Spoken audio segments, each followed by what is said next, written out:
This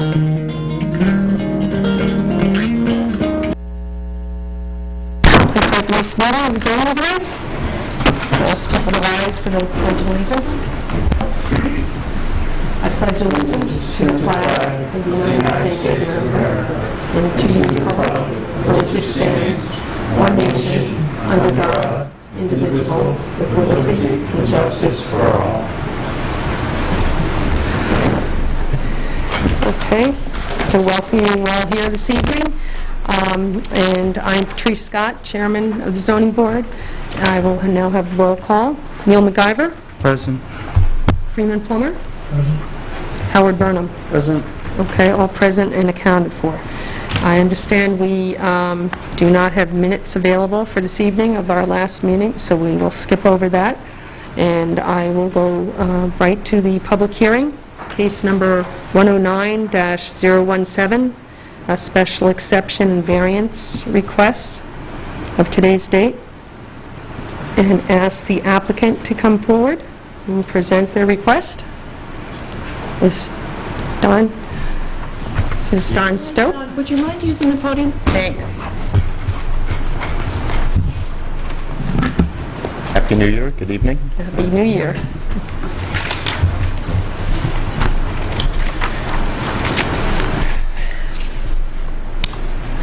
So it took a long time to try to figure out what exactly we needed to come here for.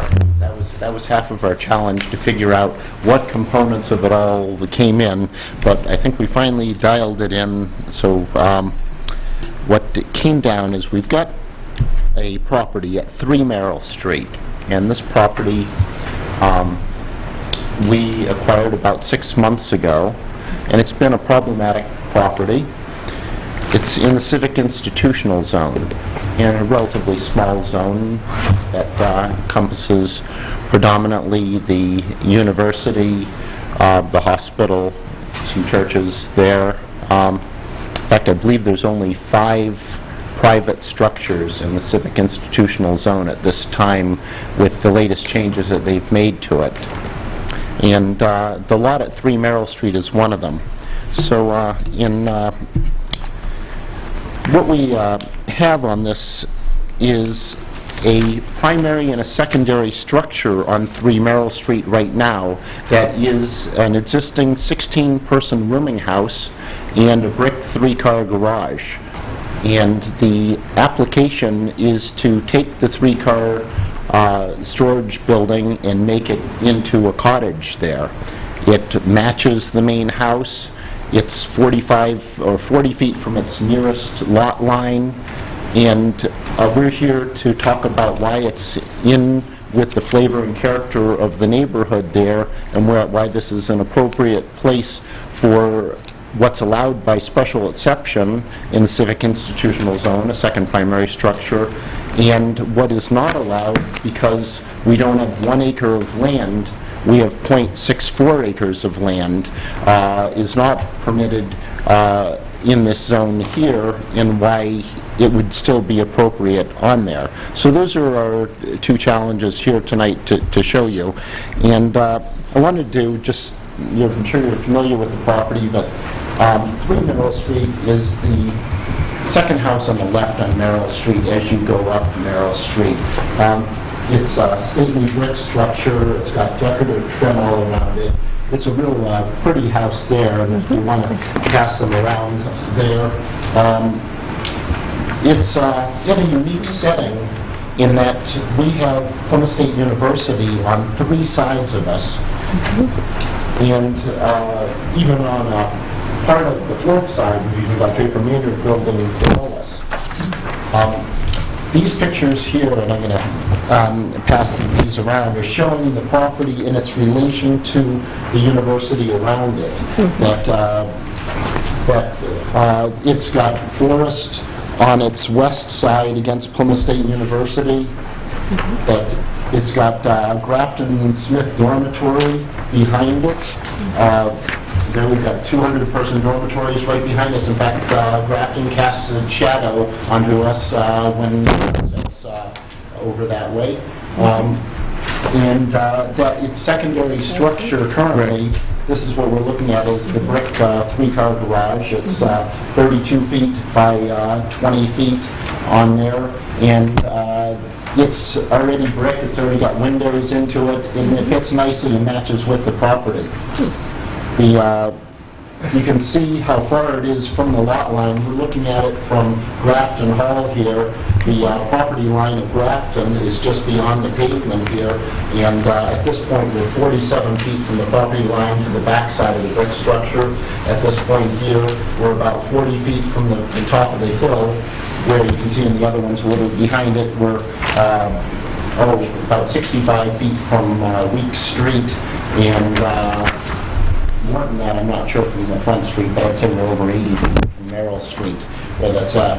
And we're up on a hill overlooking what isn't University below us. We've got several multifamily and rooming house properties below us.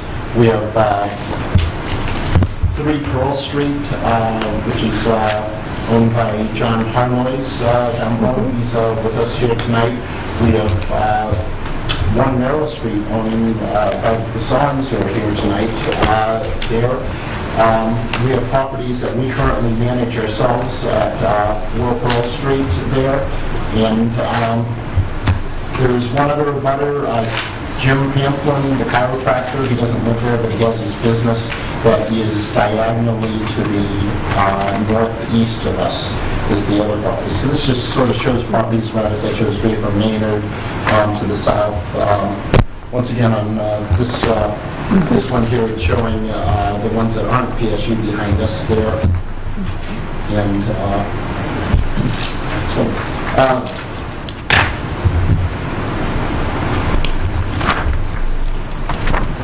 let's see, I wanted to show you also some pictures of the civic institutional zone to show where we're located in relation to the overall town map.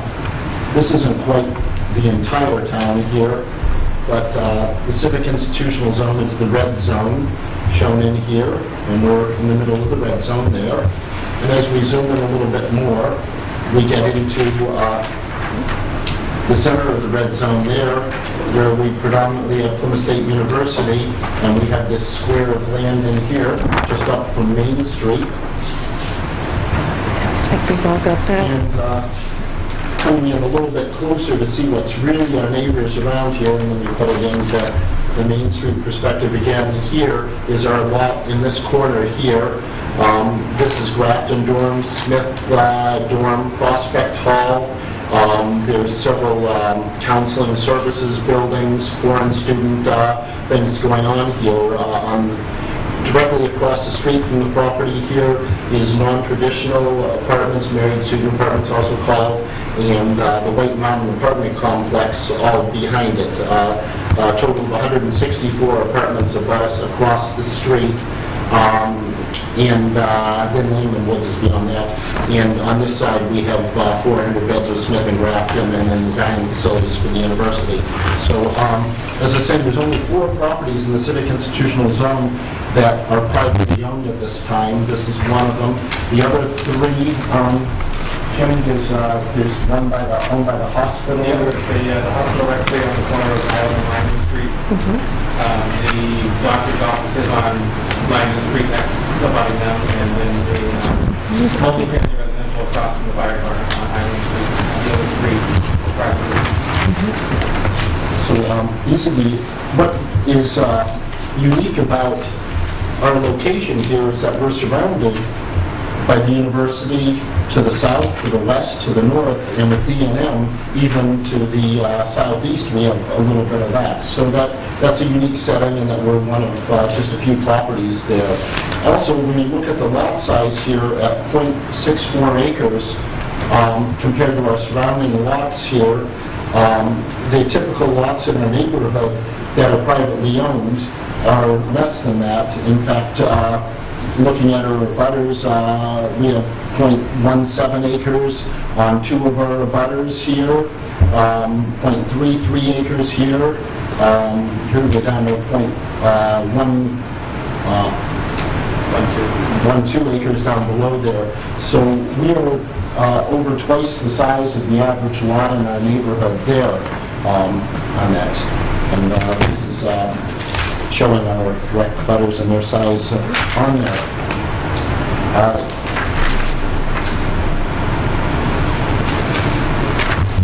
As far as the special exception is concerned, why is this site an appropriate location for a secondary structure? I think the biggest thing that comes to mind is the people around us, the lots around us on three sides have multiple primary structures on their lots. Although the university property is much larger than us, their per-person density is well over twice the density of our lot when you look at in the immediate abutting lots, 900 students, and if you add in Langdon Woods, about 1,200 students there. When you take the acres of land and divide by the number of people, we have some of the lowest density in the neighborhood around here. It was interesting, we did some calculations to see how it came out.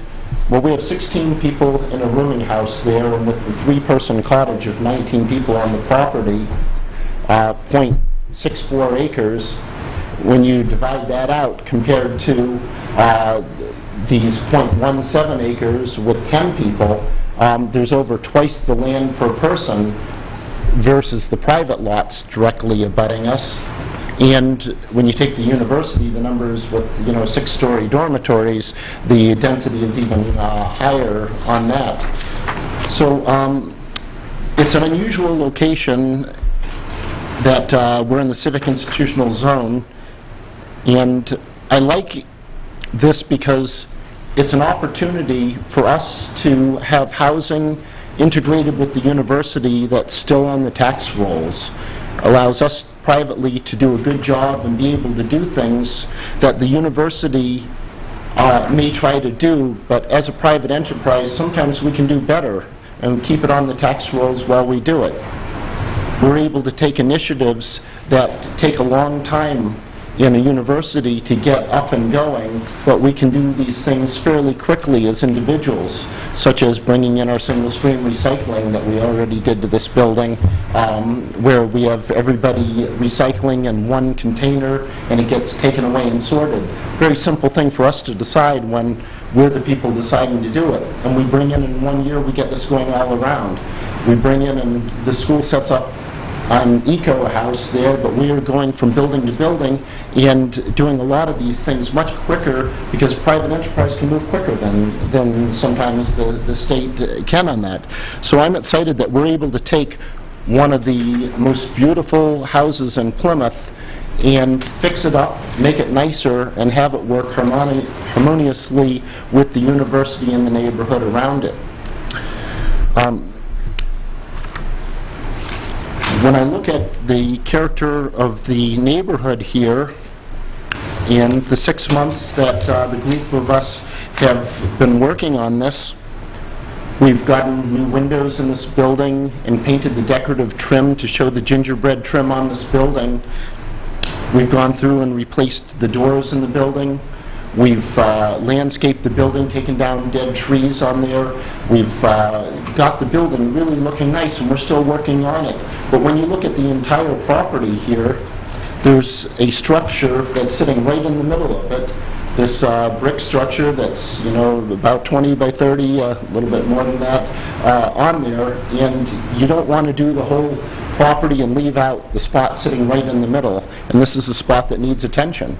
In fact, before we got this building, one of the first things we had to do was to make it so that the roof was such that from the backside you could get on it and somebody could have fallen right through it because it was in such disrepair on there that they, the boards on the top were rotted through and it was a hazard there.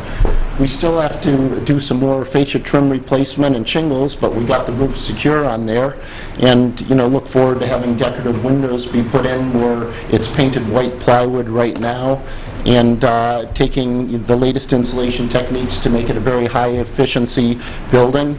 We've got a lot of energy improvement plans with us that we're excited to work on and integrate into that.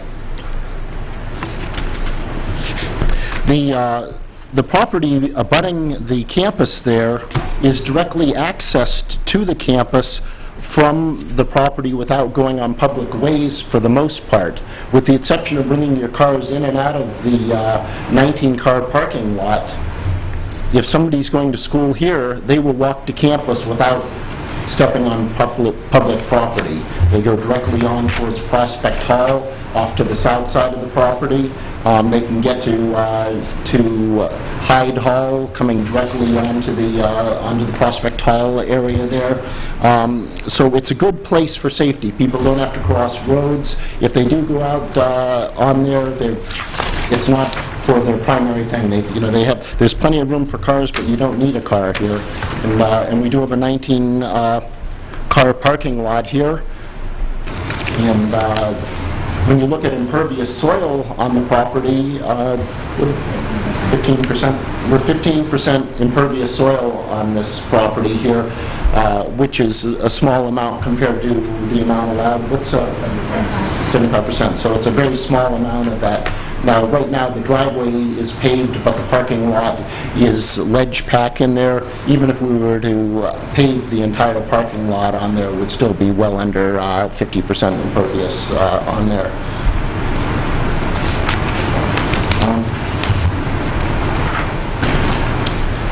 One of the things that we're very excited about is reducing the burden on town services.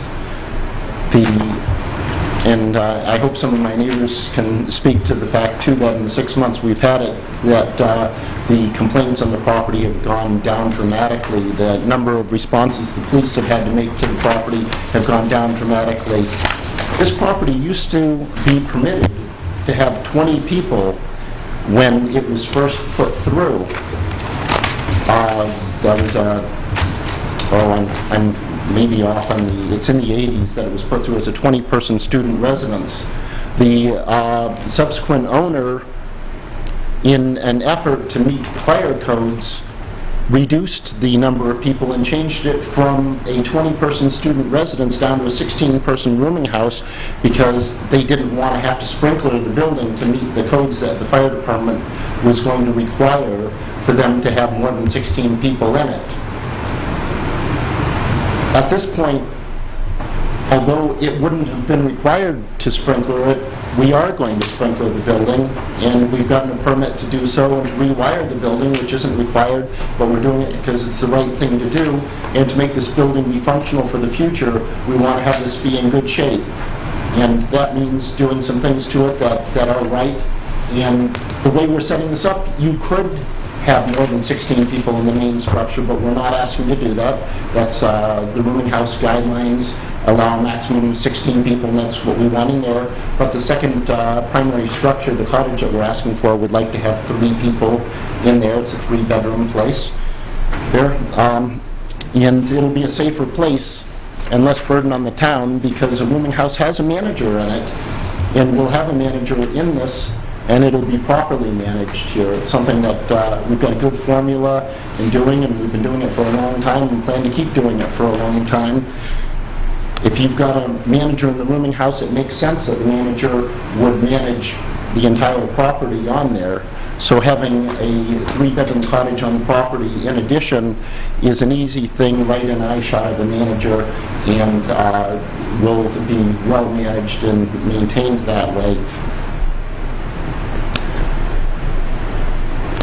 One of the good things on this here is, along with bringing in tax revenue into the town, it doesn't create an extra burden on the town services.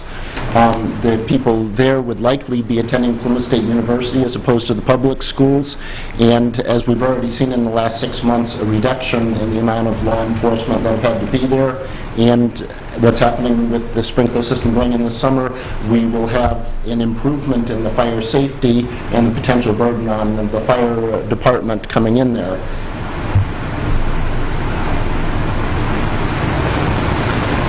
So on the special exception, we feel that we're going to be a positive change for the neighborhood, and we request you consider our special exception here that the site is an appropriate site, and that it will be a positive thing for the town. and I think it already has been, and that it'll continue to be. I also have the variance for the lot size, but I think I'm supposed to go through the special exception and here, and that's all I'm presenting right now. That's right. Thank you, Mr. Stope. Thank you. Would anybody like to ask Mr. Stope any questions? Any board members? I just had a question on if the dumpster is going to be relocated. I've noticed the property is much cleaner, but the dumpster stands right up there. That's my question. I think that would be a good idea to get it somewhere more out of sight. I'd looked at that to see what we come up with for ideas on it, and getting the truck in there is important, but having it not be seen is also important. What would you think of us digging out that area there and getting fencing on both sides of it, but still keeping it so that the truck doesn't ever get blocked by cars? Would you think that would be an adequate way to address the site of it while still making sure that the truck can always get to it? I feel it's important that the truck can get to it, but I also know that the town ordinances feel that it should be not seen, correct? Buffered, visually buffered. Buffered in, so I don't think there's anything that we have to give any permission to dig out something. Is it okay if I respond? A cement pad or something, and put a fence around it. And so did you say a fence around it does seem an appropriate way to go with it? Yeah, it's a potentially? huge dumpster. It is, and part of the single-stream recycling, unfortunately, is having a second one there for recyclables. One of our goals, though, is to group houses together on it. We've done that with 1 Pearl Street, 4 Pearl Street, and 3 Pearl Street with John on a dumpster there. And I like getting less dumpsters for more houses on there, but I also run into the problem that when you have too far for somebody to walk to it, they leave the garbage by their steps and wait till a time that never comes to walk it up to the dumpster. So I have to balance out that, but I agree with you and consider that closed in as part of this, that we'd like to amend our application to include enclosing the dumpster with that as part of this, for sure. I'd like to suggest that you cut the slope of the hill and grade it level and put a appropriate enclosure around the dumpster so that it would be on the level. I agree with you. That's what I think it needs, is dug out, because it's sitting on a slope right now. They have 6-foot fencing is a nice, easy product to be able to replace, and if you get it at the right level, the dumpster right now only comes up to about 4.5 feet. So would you think a 6 by, are the sections, Jim, are they 8 or 10 feet long on the sections of fencing?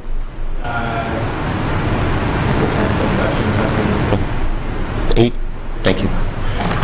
Do you think 8-foot sections on both sides of it would that would hide it pretty well? Let's go with 6-foot high and 8-foot long picket fence on the side of it and leveled. That sounds like a good way to do it. Like I say, it would be my preference to actually have it be in the very back of the property, but sometimes I find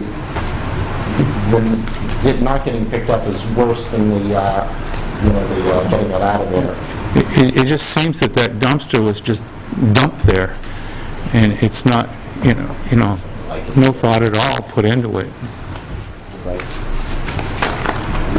I wish I could find, and you know what another possibility is on that, is if you look at, and I've got some of the photos there, if it were accessed from the Pearl Street side, let's say you came up Pearl Street from 174 Pizza, and you were able to come into that corner of the lot, you wouldn't see it on that main thoroughfare as much there, and we may be able to combine in the Pearl Street dumpsters, which are right now at 3 Pearl Street. We may be able to combine that in with the 3 Merrill and have basically eliminate a set of dumpsters, there.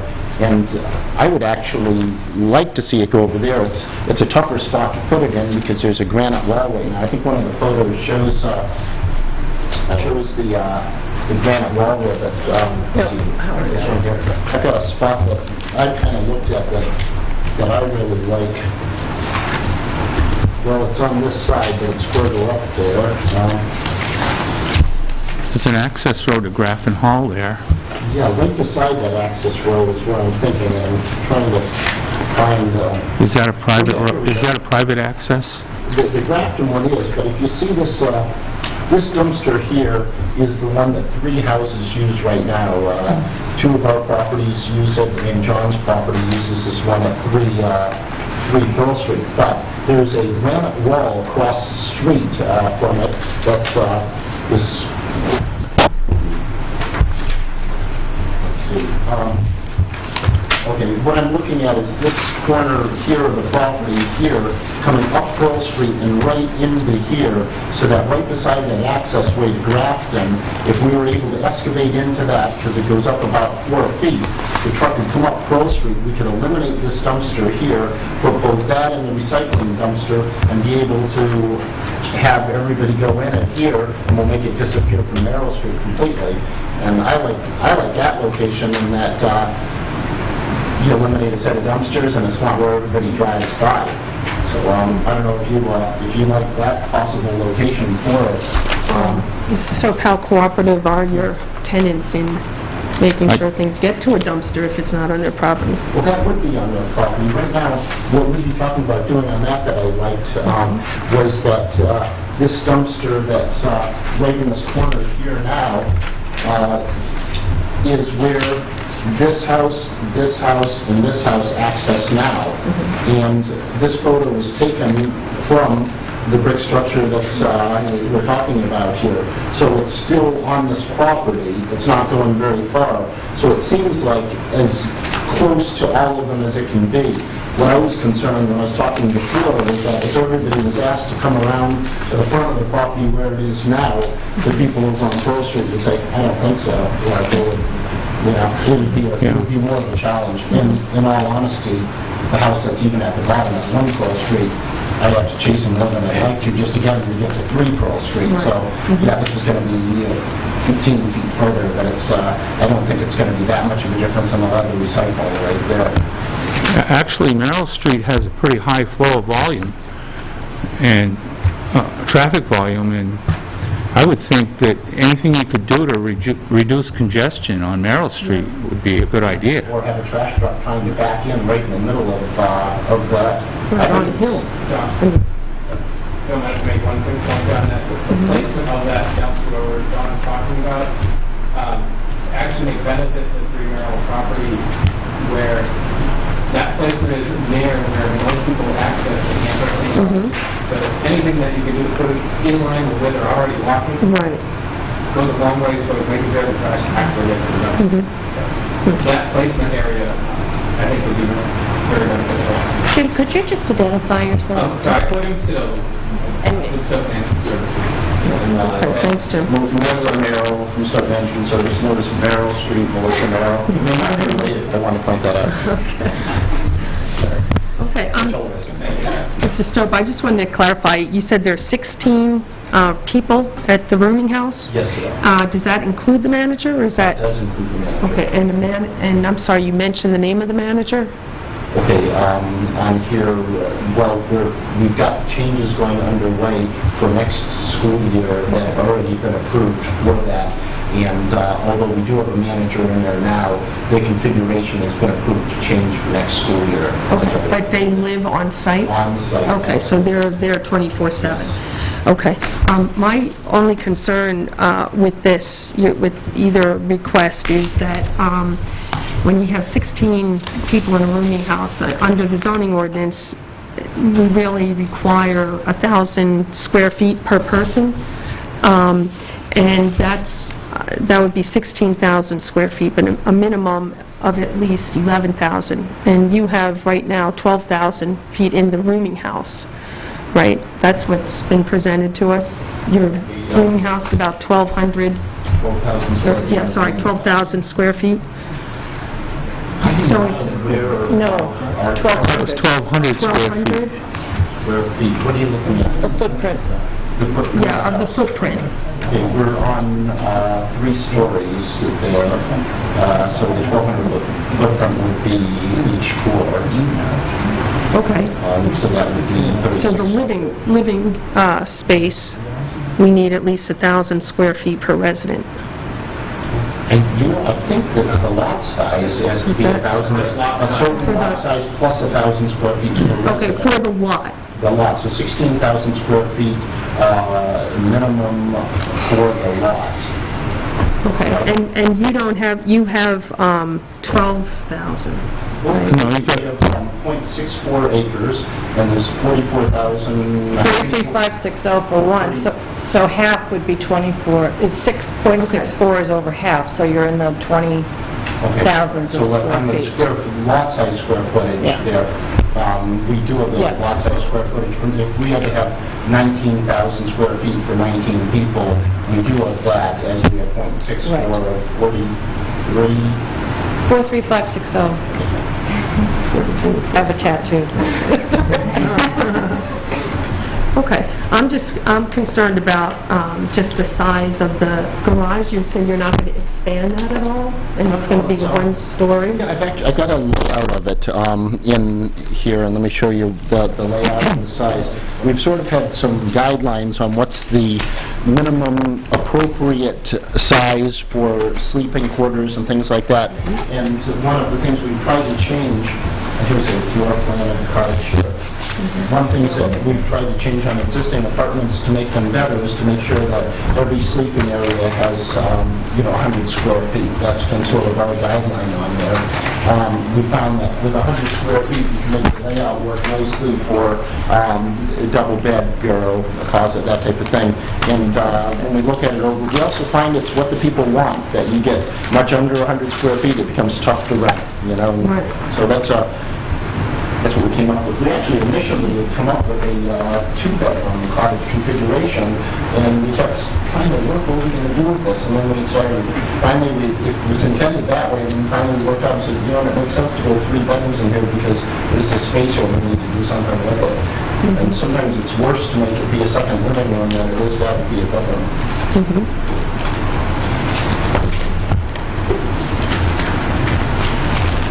Okay, does anyone, any other questions? Yeah, I have one, the parking, the way you have it arranged, you arrange any of that out well so that there's plenty of room for, say, a fire truck to get in if they have to? Well, that's a good concern, and one of the reasons that we're sprinklering the building is just to improve the fire safety on there. What we've got right now for fire access on there, the Married Student Apartments has a hydrant right in front of it, and that's our direct abutter to the north. We have Weeks Street that we have frontage along, and I'd have to look how much frontage we have on Weeks Street that a fire department and fire truck can pull along. Do you know how our frontage on Weeks Street there? And then we have frontage on Merrill Street, and it seems to be 180 feet approximately on Weeks maybe. And, 195. Thank you.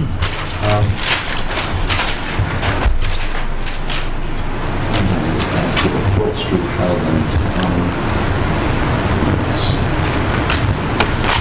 Which one do you start over here? I think it was 194.37, Yeah. 57. And that would be, what I would say the best fire lane for them would be Weeks Street, where it wouldn't block off Merrill Street there, and they'd get good access to it. They could also pull up on the back side. They could pull into the Grafton driveway too, in addition to that side there. So we can get to 3 of the 4 sides of the property with a fire truck at this time. I mean, that is there. Sorry, Chairman. It's pretty small. I take those and then I put them in a copier and put it at 400%, and then I read it. Okay, any other questions from board members? All set? Okay, I'd like to open the hearing to anybody who would like to speak in favor of this proposal. Yes, sir, and please identify yourself for the record.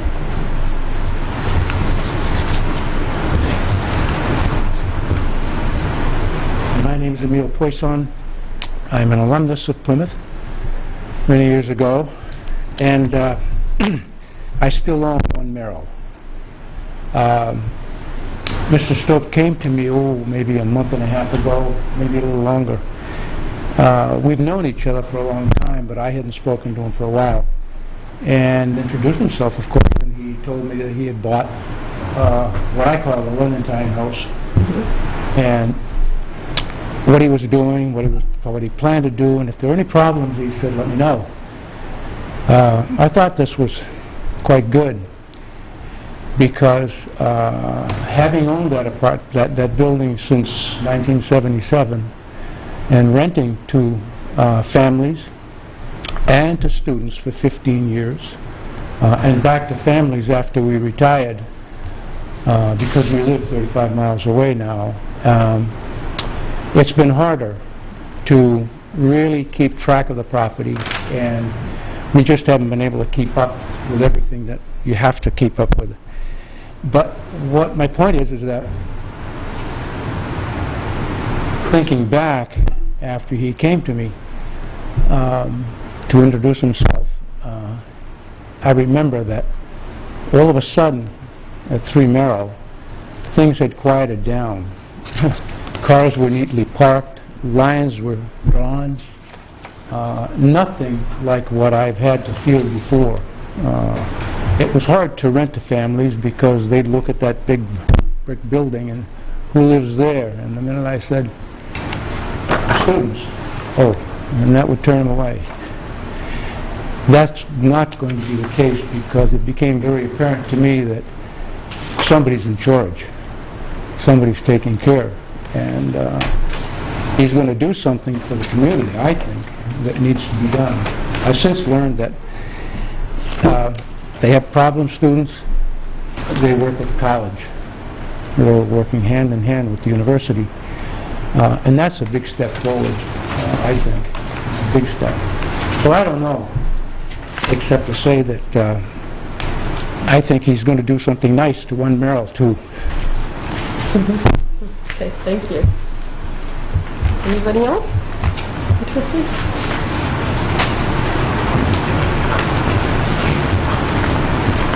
Hi, my name is John Harnois. My business associate, Dana Albert, and I own 3 Pearl Street. I've known Don and Arlene for many years now. We work well together. Whenever there's been a problem on Pearl Street, all I've had to do is call them, and it gets straightened out, whether it's parking or noise or things like that.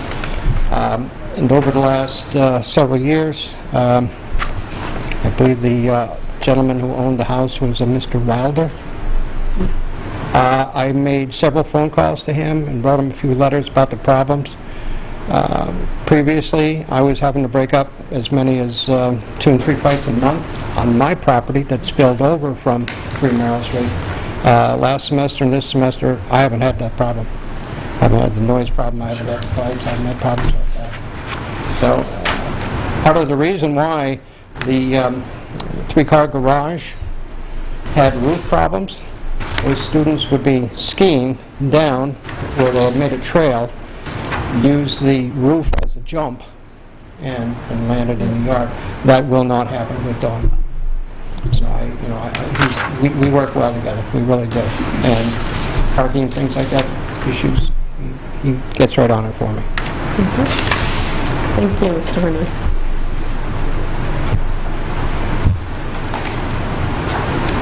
Anyone else?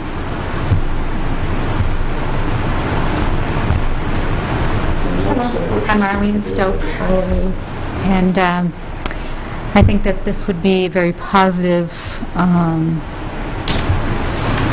impact on the neighborhood. We already have done a lot, and there needs to be a lot more done to this property. But for anybody who's driven by in the last year or so, you may have noticed that the graffiti is now all cleaned off from the brick. I mean, it is a beautiful building, and we like to keep the historical buildings intact and save as much of it as possible. And that includes this other structure that's on the property. We want it to blend in, and we want it to look nice, and we don't want it to just sit empty in disrepair. Also, last year, one of the things, when we first got the property, we got it at the end of May in 2011, sorry. There was every kind of item you could imagine up in the trees, because that property had a fraternity in it for a lot of years. And they had, I don't know how they got the stuff up there, televisions, just furniture, all kinds of things stuck up in the trees on the property. It was a major, major eyesore in this town. So I hope that you shall approve this, and we will definitely be dedicated to making this property run smoothly and be an asset to the town. Thank you. Thank you. Jim? Hi, I'm Jim Scadova. A couple of points I wanted to make just in regards to this particular property. It is located in a very unique location in town. Being in the civic institutional zone, if you look at that zone particularly, the things that are permitted uses in that zone tend to lean itself towards what we're looking to do with this use, which are a higher density use of properties in that zone.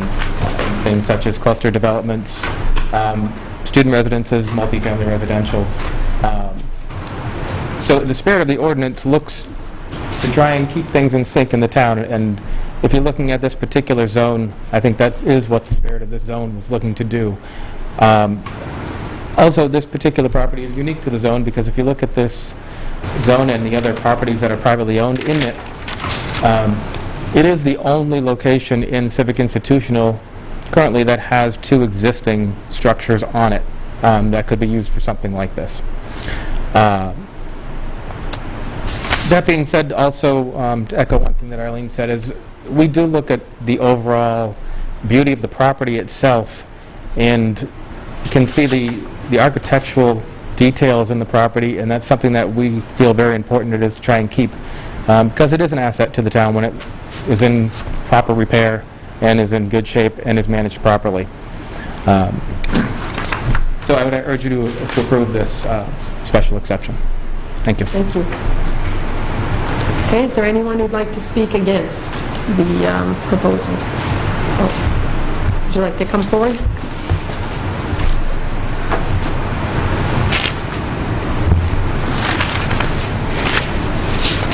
Eleanor Plummer. I have a question, I guess. I understood, rightly or wrongly, that when he was asked about the parking spaces and emergency vehicles, that my understanding was that the answer was no, because he was telling about how they could get to it from Week Street and from Merrill Street and from Pearl Street. I'm concerned about 16 to 19 parking spaces with two big dumpsters, and if a fire should start out, all those students trying to get their cars out of there before they burn too, and it would be like instant sardines, cars trying to go out and fire trucks trying to get in, or ambulances.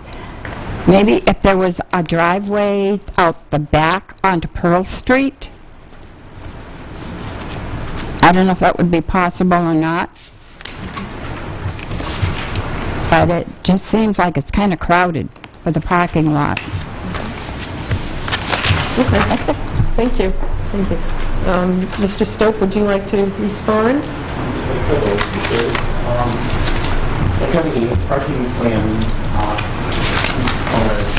we also I have a parking plan for 3 Merrill Street that was approved on there, and it shows the width coming across from it with each box on here on the scale there.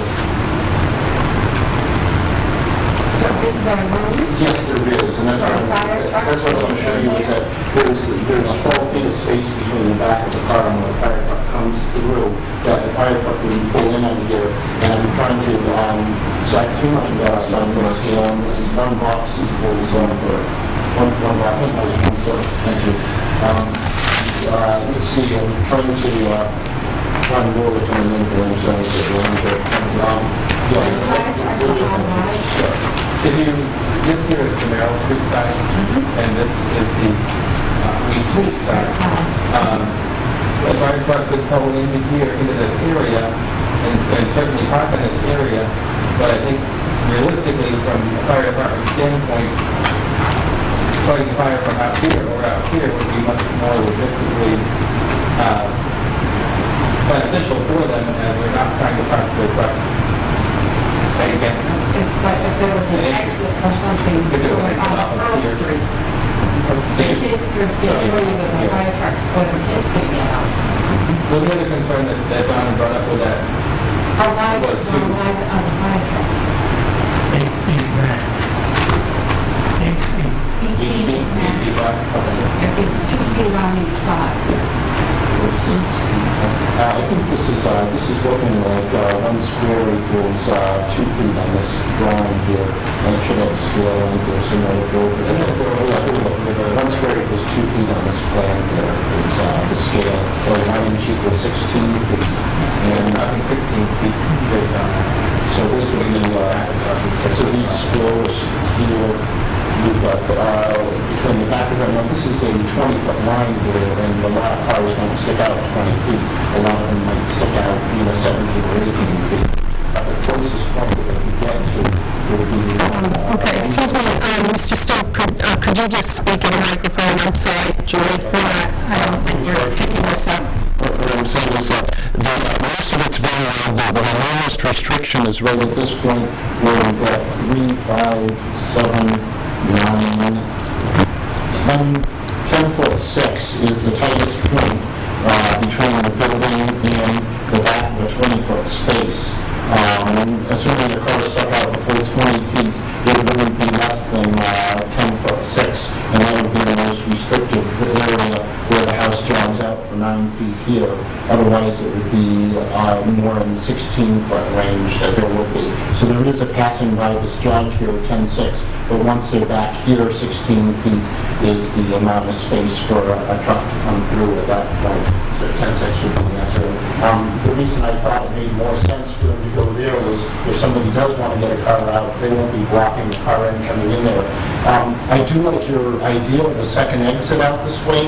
The topography of the land is such that coming out this way is going to be a pretty steep driveway, and if you've gone down Pearl Street in the winter, it's not my favorite road to go down, and it would be adding more of that type of slope coming up. It continues with the same topography of Pearl Street coming in that way.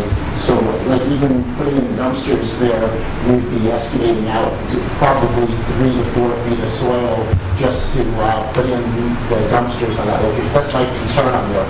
But I do think 2 exits are better than 1. I hate to create another Pearl Street slope on the other side of it now. Well, people in Plymouth have lived with a slope on Pearl Street for years. Okay, thank you. If we have no other comments, either way, I'd like to close the public hearing and ask the board if you have any further questions. I know I'd just like to ask Mr. Murphy, our building inspector, when, if and when any of these exceptions and variances are approved and before building permits are, once they're granted, any kind of accessibility to emergency equipment, that would be reviewed, correct? By you and/or the fire chief? Construction or rebuilding to go to the fire department for their review, either the deputy chief or the chief will take that under his wing and split up. Right, so I just wanted to... All of that. Right, that's good. One of the things, just kind of as a sub to this, that came to light with the apartments across the street in Newbury was that the fire chief at the time wanted to have a turnaround, so he can park his truck close to it. Right. I believe that the feeling among, I hate to say don't quote me on this, but was that you don't park your emergency vehicle right tight to a burning building. Right. Hopefully not. And now they have the ladder truck which has straight control. And they can park that across the street instead of hitting with the ladder. Right, so that's, I just wanted to make sure we alleviate that concern that through the building permit process, any kind of access issue or for emergency equipment will still be addressed. You would care to make that as a condition on the permit for him to take a closer look at that before he has to ship? Okay. I think that's a good idea, considering that it's the number of people in the rooming house. So, okay, well, thank you. Now, I guess we'll go down the, we should make some finding of facts on this application. Everyone's got a Special exception. worksheet. We do have a worksheet. Yep. Okay, this is for the special exception. I don't have a pen. You don't have a pen? You don't have a pen? Bad, Neil. I know. Okay. Is this your pen? You can keep it. Okay, so summary of facts discussed at the public hearing. This is for the special exception. They have almost 200 feet of frontage on Week Street. Okay, it's almost 200 feet of frontage. And It they're will not be impacted by additional three students. Okay, neighborhood Will not be impacted by the additional, will not be, significantly or even minimally impacted. impacted by additional 3 students. Sufficient off-street parking is already in place. No. Okay, sufficient off-street parking exists.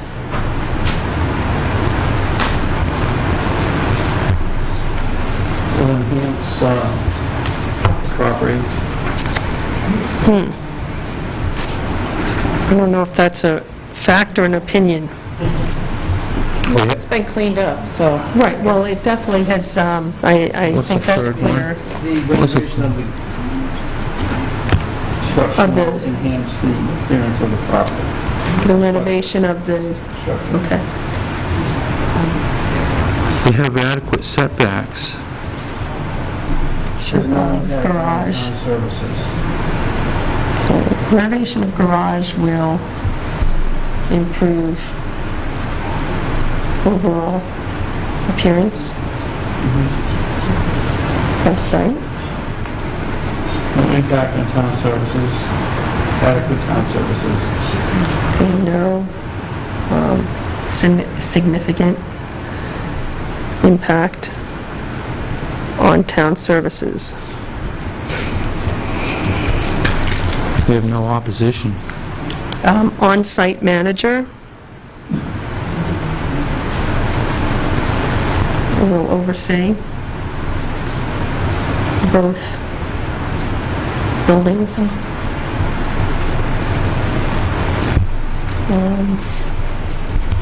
Okay. All existing municipal ordinances will apply.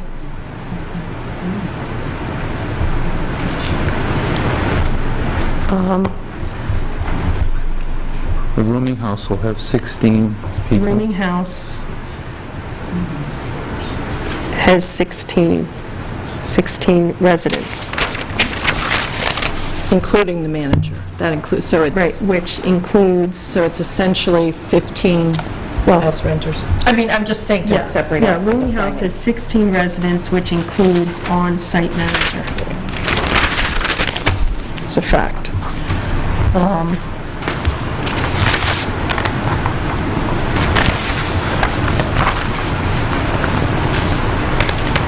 They're going to improve their dumpster location. Okay.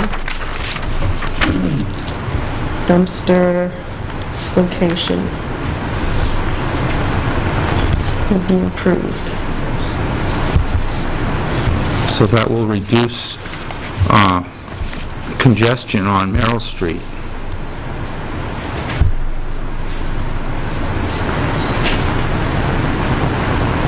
Okay, is that going to definitely be moved, though? Is that, can we put that in? Well, if the, Well, it's a hazard to have the truck there in the hill, then he has to back out into the street to load the dumpster. Right, so we're going to make that a stipulation? I think that's what we should. That's dumpster location will be improved, comma, moved to... By moving it to Merrill To which, to Weeks, or? is it Yeah, Pearl? Week Street. Moved to Weeks Street locations. So that decreases, thereby, yes, this will decrease, The dumpster will be, decrease congestion, screened, sorry, congestion, Said you would, screen. screen dumpster. Right, and that will be the 10th, dumpster will be screened. Where, Mr. Stowe? We'll move the dumpster to, Week Street, will be screened there also? Yes, I'll plan on having a screen on both sides of it. I was just talking Special about exception. and how where we put the dumpster in there, we could slope it in and have it so a vehicle could drive out and the dumpster would be set just a little further into the property, if that could help. And it would allow it to be a drive-in access, but, it's going to hurt the backyard somewhat with it to do that. But there is enough land to slope it down if we need to do that. Be good emergency access. Yeah, we want to put that as a restriction. The emergency access approved by fire. How are we going to use that as a restriction? Well, it's not a restriction, it's a condition to approval. Just list that, it's not a finding of fact, really. We just want to make sure that the access is approved by the fire chief. Well, so we're not going to put that as a condition, the condition is the fire chief is going to approve the plan that Mr. Swope presents, correct? Right, emergency access will Is be, adequate, will be approved by the fire chief, whatever their arrangement is. Particularly in light of the density of Right, just residents, because of which the is density of the 19. room Yeah. house and whatever, I think that's Closer appropriate, don't scrutiny, you? perhaps. Or I just think about, what's that height, what's that big, what's the dormitory right behind it? Grafton. I just think of the density of that, and that has less accessibility from the fire department. They have no vehicle, so... than Right, but Milton that's, does. but that's a state-owned building on a state-owned property, so we have no control over that. This is in our town on private property, so I think it's appropriate, if do other people agree or not agree, that it's appropriate to just require approval of our fire chief. I think he's going to approve it anyway. Yeah, it's just a notation to give it's just We want his determination. I'm not an expert in where fire It's a trucks reminder stop. to give scrutiny because FYI, obviously, it's 19 people. Right. It's just a reminder. Right, so we won't, that's not a finding of fact, we'll ask that on as, when we approve it, just that the fire chief takes a look at it, and it's satisfactory to him. Okay, so let's go down our list for special exceptions. Number 1, the proposed use shall be only those allowed in the ordinance by special exception. Excuse me, just one moment. Could I just ask the board to indulge me and just not go too fast, because I've got to write down who said what? Thank you. Okay? Not that fast. Yes, I do. Okay, number 1, proposed use shall be only those allowed in the ordinance by special exception. Is that true? Howard? True. True. True. I believe that's true. Number 2, the specific site is an appropriate location and of adequate size for the use. True. I have to rule false on that. I feel that .65 acres is too small for 2 main structures. The ordinance requires .5 each. Okay, number 3, the use as developed will not adversely affect the character of the area in which the proposed use will be located. True. say true on that. Okay, number 4, there will be no nuisance or serious hazard to vehicles or pedestrians.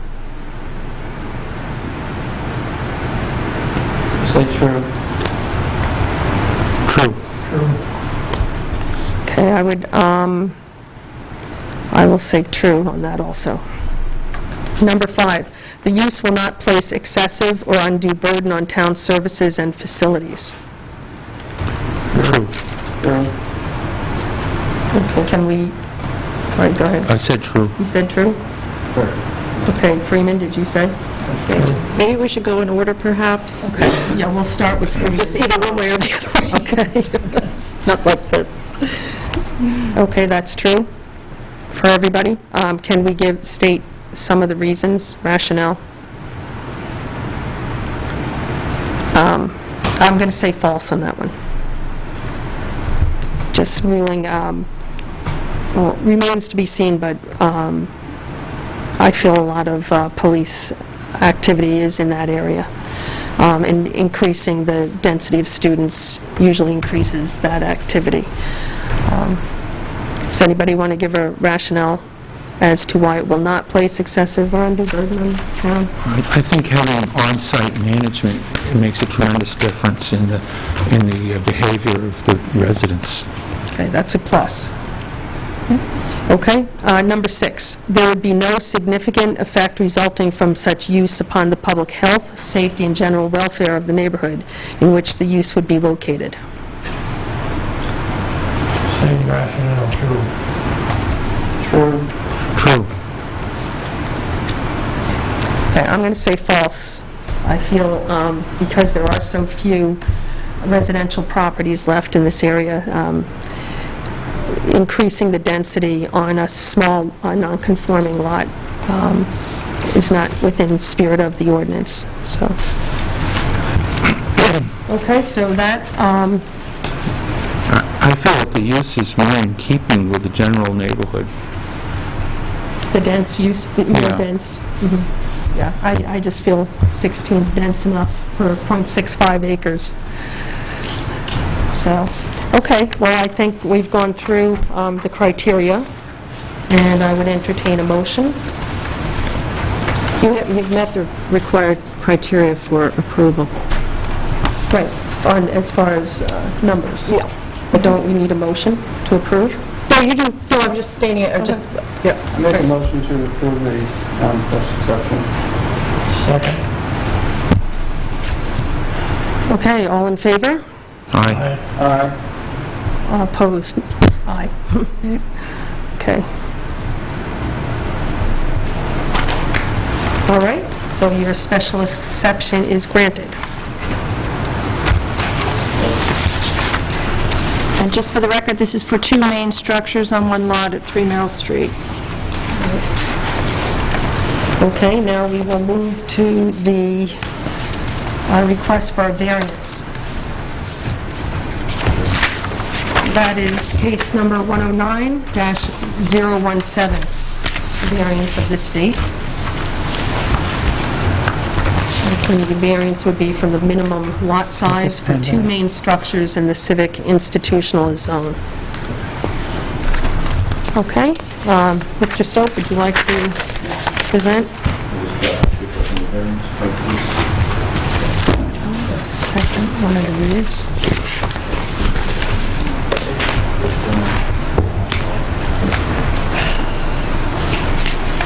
Some of the things that we talked about in the special exception would also apply to the variance, but there are some things that are different on the variance too, like, that I wanted to discuss on here, and I'll try to go through what we're looking at here. I'm looking at the lot size required for 2 structures, being 1 acre unless only having .64 acres, and I want to refer to the purpose of the civic institutional zone to be allowing, in their own definition, a cluster development, much like the Married Student Apartments or the White Mountain Apartment Complex is on there, where they are able to get things grouped together there and still maintain a nice buffer and proper green space on there. And I look at this property here with its distances from its boundaries, both the main and secondary structure on there, and I see this being centered on the lot. This being an exceptional lot in that it's got so much woods beyond it. There's so many lots around us. When I look at all of our abutters and properties in this high-density area there, it's very unusual to find a property that meets all of its proper setbacks like this property does. I look at the pictures of this property and see that unlike most downtown properties, it has woods and pretty areas that you can get away from things on. But the idea in having a lot size is not to overcrowd each other, not to be stepping on our neighbors' feet. Yet most properties in the area there are within a foot or two of the boundaries a lot of times on there, and that's our direct abutters to us that are very close to it. So we're different in that we're able to locate ourselves far from our neighbors, and we're able to aesthetically be pleasing in that we're brick on the second structure and brick on the primary structure, and the tower and dorms behind us are also brick, and the Married Student Apartments across the street from us are brick. There'll be no change in the visual appearance. We're not adding a new structure on here. We're taking an existing structure on here and allowing it to conform to an overall renovated property. So we won't be creating something new in here. And in that sense, we're unique in that there aren't any other properties in the civic institutional zone that have an opportunity like this, that the entire property can be renovated, yet it's still going to have one spot of it sitting right in the middle of it that we have to say, well, we have to ignore that in the overall plan.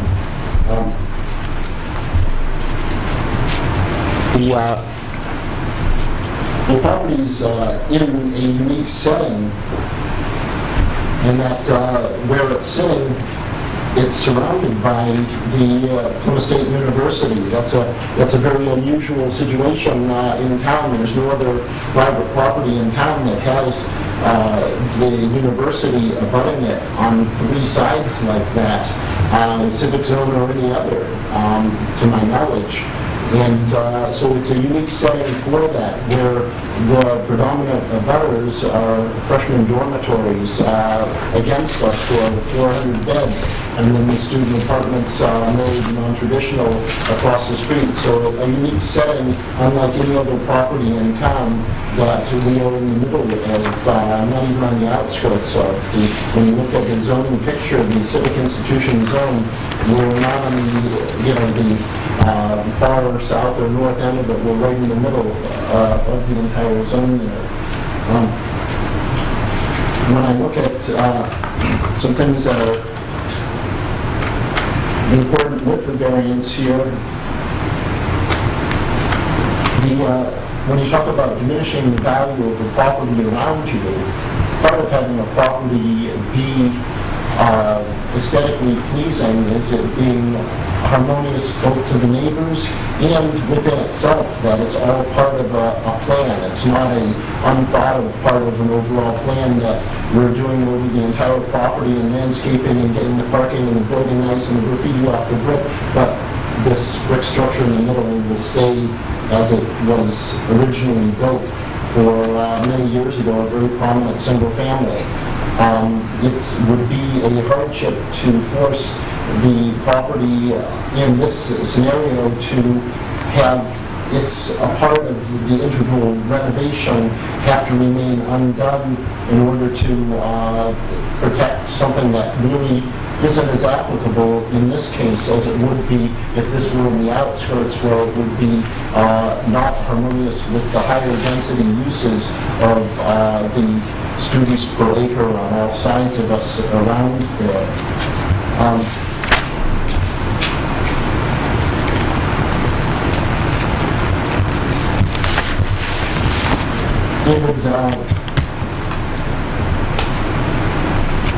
I think when you look at the substantial relationship between what we're trying to accomplish on this property here and what's going on around us, I'd come back to the density issue of students per square foot of lot space, where we came up with the 0.017 acres per student at our abutting properties, and us being 0.034 on our property, with 19 people that are over twice the land per person as would be at 4 Pearl Street or at 3 Pearl Street or at 1 Pearl Street. We have over twice the land per acre.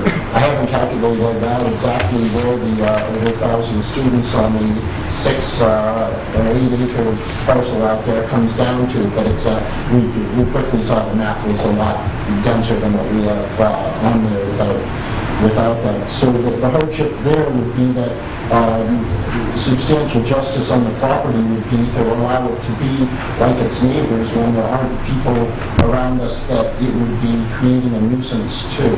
So that's, I feel that the center of the property was a very important area on that.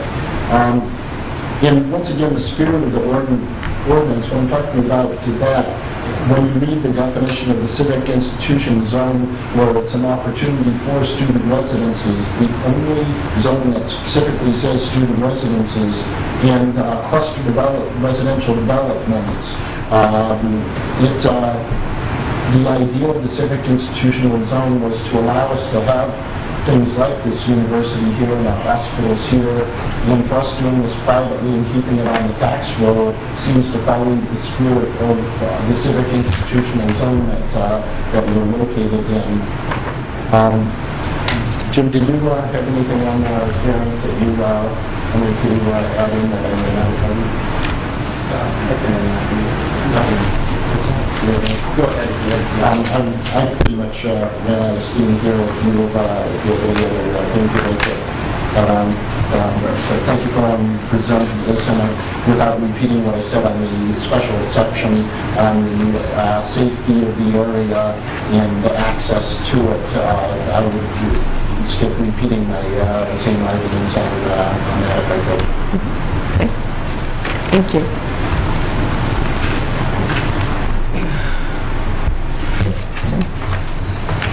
Jim Scott again.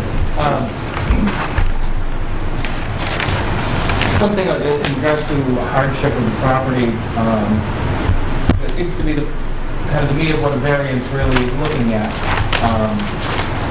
When you look at this particular parcel in regards to its surrounding neighbors, this one is being held to a far higher standard than what every other parcel around it is allowed to be doing. This sort of feel that bringing it more in line with what other properties around it are doing then becomes a much more harmonious neighborhood because you're not singling out one particular property and saying, well, this property can do one thing and this one can't do another thing within a particular zone. Looking at the overall scheme of what's going on here is we're trying to bring those property and have it become an asset to the neighborhood instead of an eyesore, which has been for well over 20 years. I myself came to Plymouth as a university student back in '91. I've seen this house for 20 years now get worse and worse every year in its sad state of disrepair. What this will allow us to do with this property, we'll bring it back and restore it so that it becomes an asset to the neighborhood. We'll increase the neighbor's property values because it's not now an eyesore and somebody coming into the neighboring property looking at it and saying, well, I don't want to move anywhere near that piece of property because it does have things hanging from the trees or it did have graffiti on the building. That to me is how it will hurt public interest and how It conforms with the spirit of the ordinance. Again, it is in a very unique zone, considered institutional zone, which should allow a higher density than normal in other zones. Also, as far as it not creating any other nuisance, again, it goes into what this property borders is the university on 3 sides. With the particular use that we're looking to do with this property, the majority of the people coming and going from the property won't set foot on the public ways. And they will be using the existing pathways that have been put in by the university and by just students walking on them through the pathways, through the woods for so many years now. They've become established ways, which this property has had for many years, pathways that go directly onto the campus. So in that respect, looking at it and saying 3 additional people will not be noticeable to anybody else driving by the property or the townspeople. And I think it is a very important thing to note that by keeping this as a private property, it doesn't eliminate one more property under the tax rolls if this wants to go towards the university. And as we all know, every property that we keep on a tax roll component is beneficial to everyone. Thank you very much. Okay, I'd like to ask any of the board members if you have any questions. The only question that I have is when Mr. Albert spoke, he talked about people going on the garage roof. And do you make provisions so that fencing is put in place so people can no longer go on the garage roof? But I never thought of that. Pigeon spikes. I think There's lots of things that we don't think of until I think I was a little chagrined when he mentioned that because I know Patrice had a problem with snowboarding on the other side of campus there, and absolutely I'd be glad to add to my plan if you don't mind me modifying my application to put in fencing so that the roof is not accessible as a launch for the people skiing off of that. That certainly seems like an inappropriate thing to do for the roof there. And for having the outside manager would eliminate that. Not necessarily. For the most part. Already been a skiing. Well, if the outside manager is skiing, then we have a bigger problem. Okay, anybody else have any questions before I open it up? Neil? No. Looks like you're thinking. Yeah. Okay. Would anybody in the audience like to speak in favor of the application? And if you do, please use the podium. Thank you. Arlene Stoke again. Arlene? Well, I'm definitely in favor of this. I think that we are in a hardship situation with this property in the fact that it is less densely populated than everything around it. And it's in, I believe, civil institution is like the most liberal zoning that we have. Isn't that correct? As far as uses? Flexible. I don't know if I phrased that correctly, but We're nonpartisan. We can't say the word liberal. I won't get political with that. There is higher density in other properties surrounding it that are in commercial. So it does put us in this very unique hardship situation of having this civil institutional property with 2 structures already on it, and all of these dorms and things around us. So I would ask that you consider that. Thank you. Okay. Anybody else like to say anything? Okay. Hi, I'm Melissa from Stoke Management too. Melissa. I just wanted to make the point, even if they split the parcels into 2, it's actually bigger than some of the other lots that we own, just for the little 2, so as far as the lot size goes, if you look at this one, with .17 or .2 or whatever, divided in half, it's still bigger on each side, so I just wanted to make that as a point. Okay, thank you. Okay, at this point, I'll close the public hearing.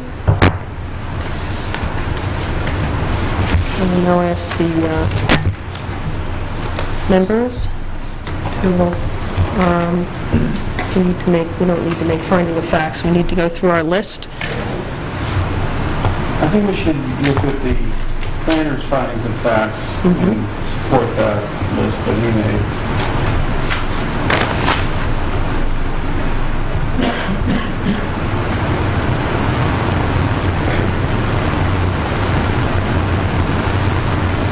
Okay, would you like to incorporate those, planner's findings? Yeah, I would. Okay, well, why don't we read them? If, number one, if a special exception is allowed or was granted, two main structures will fit in this .64 acre lot as they are pre-existing. The size of lot not meeting the minimum requirement is a zoning technicality in this situation. Number two, similar uses abound in the neighborhood. Number three, ample off-street parking for additional 3 residents is in place. And number four, the residents will be connected to municipal sewer and water. Okay, we want to go through our list. Our list of criteria. Number one, granting the variance will not diminish the value of surrounding properties. True or false? And why don't we start with Freeman? We'll start a question here. Did you read the finding facts for the special, for the variance or the special, or the special exception? For the variance. I'm looking at Planners, you mean? Yeah, you are the ones for the variance. Yes, she did. Yep, for the variance too. If we want to put a stipulation on it, when will we do that? Special exception for our 2 main structures. Yeah, that was granted, so now, He has 6 here. I'm sorry? No, you're looking at a different report, I think. This is the special exception, it's hard to get a, I guess, or I'm not understanding the question. This is the variance right here. Correct. I just have one concern. Oh, I don't have to, you mean you think there's a few missing Yes. from the This planners? is what we're voting right here, correct? No, we're voting on this one. Oops, sorry. We're voting on the variance. Yeah. Howard. Yeah, And because it's secondary, it's succession. Right, they needed a special exception before we got to the variance. So is there any other finding of fact you'd like to make? We can do that in addition. Anyone else? Neil, what was your concern? My concern is that the impervious area of the lot not be increased, or if it is increased, it would have to be, you'd have to address stormwater concerns. I'm not talking about expansion of the footprint of the buildings. Okay, why don't we didn't discuss that at all. So you're talking about parking?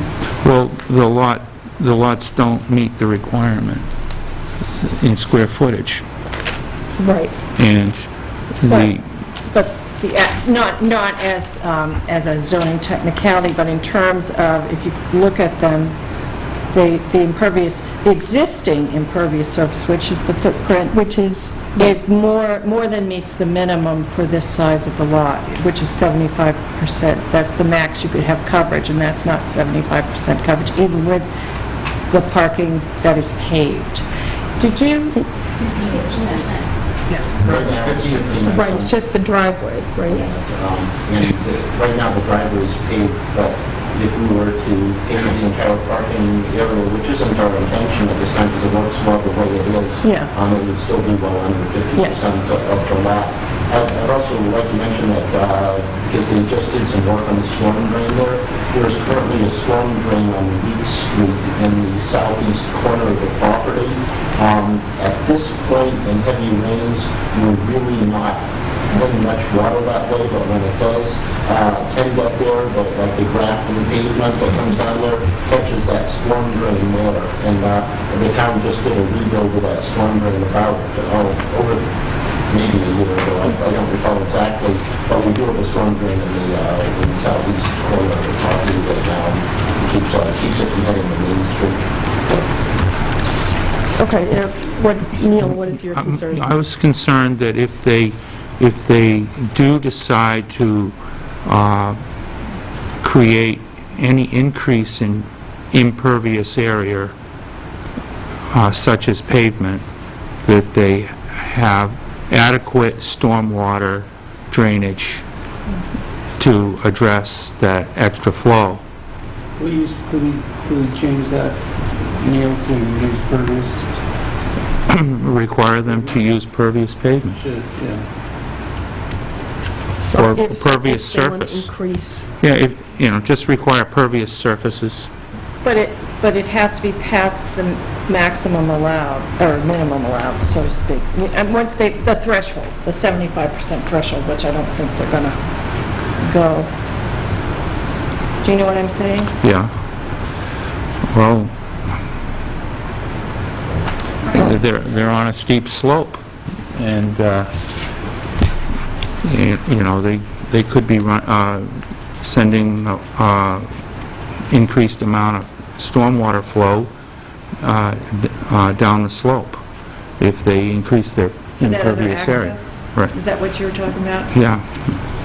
with the new building. Yeah, I'm just saying, to try not to increase the impervious area or the runoff. That's all. Okay, well, how would that be possible to... Right, Right, so that would come up at a future time if they wanted to pave. In relation to the property boundaries here, at this point, the lot's 28 feet of grass from this point to here. Now, this is all ledge pack here, and this is paved coming into here. And going this way, I believe it's 55 degrees to the lot, 55 feet to the lot boundary that way. Now, this is uphill, the water won't go that way, but it's a long ways. So we've got the grass here, but the storm drain on the property right now is here. And if it got past the storm drain, it gets me at 4 Pearl Street, because before they fixed that one, I was the guy that was the recipient of it. So I believe... Oh, you own that house over there? That's ours right there. Yeah. So we're directly downhill. It gets us if it goes in. But that's... This is paved here. It's paved from here, basically, right now.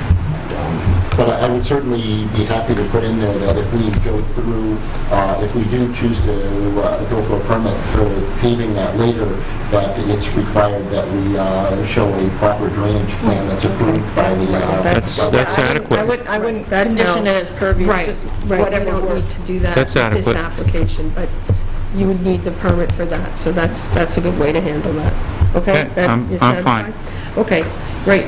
So, we are just going through our criteria. Granting the variance will not diminish the value of surrounding properties. True or false? Starting with Freeman.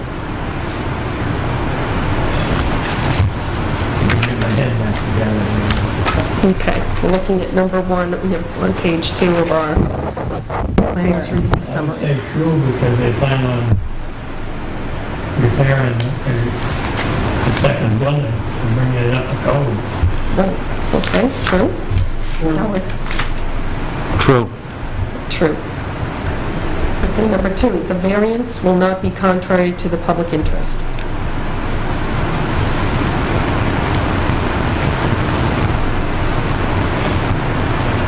I say true on that.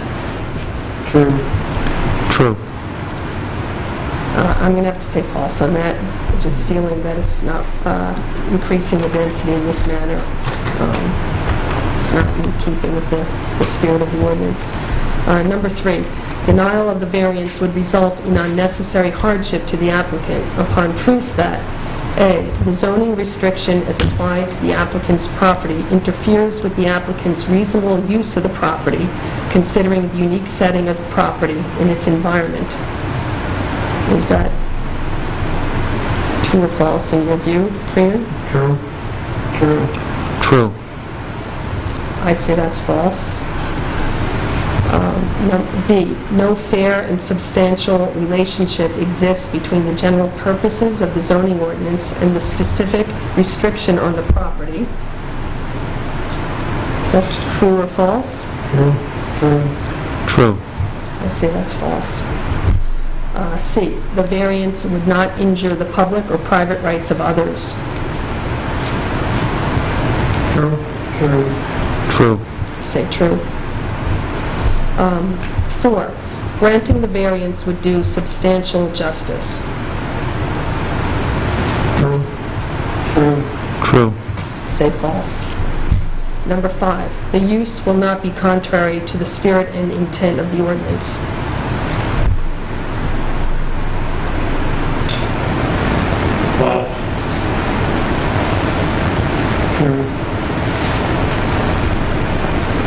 True.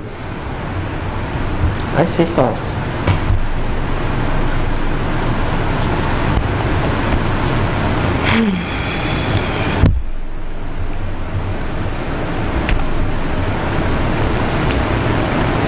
Okay.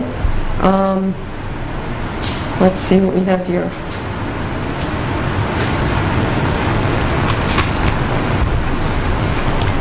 I'm sorry, who's...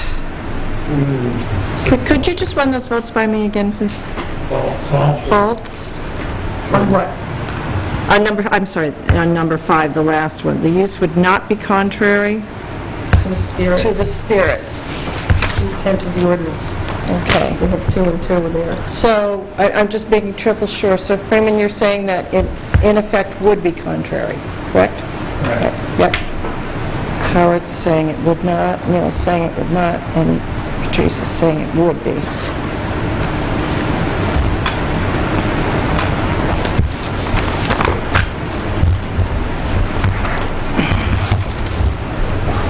So, we have, most votes are clear, 3 to 1, on all the criteria except number 5.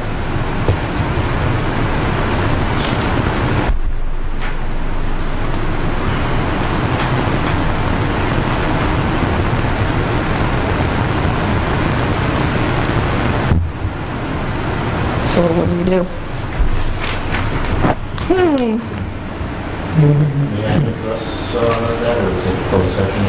Yeah, it's closed right now, Don. We have to consider what to do here. Well, it's a tie vote. Well, On that tie vote particular, on one. on that, yeah, that one item, so. Okay. Motion to grant the variance.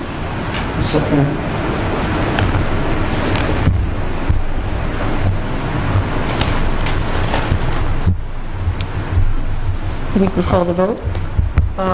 What I don't know right now is a matter of procedure. Yeah, I'm not sure The either. variance requires approval of all those conditions. So, the criteria.